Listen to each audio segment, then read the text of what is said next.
Normally, sa mga kotse na disusi, hindi required na umapak ka sa preno.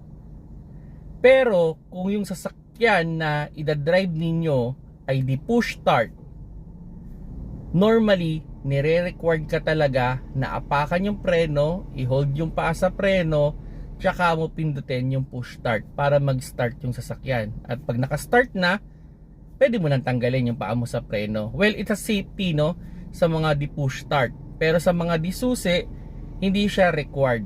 And do sa mga di-push start kasi, pag hindi nyo inapakan yung preno, then pinrest ninyo yung push start, normally mag-a-alarm yan or magkakaroon yan ng warning dyan sa instrument panel na pwedeng sabihin doon na apakan mo yung preno kung gusto mong i-start yung sasakyan.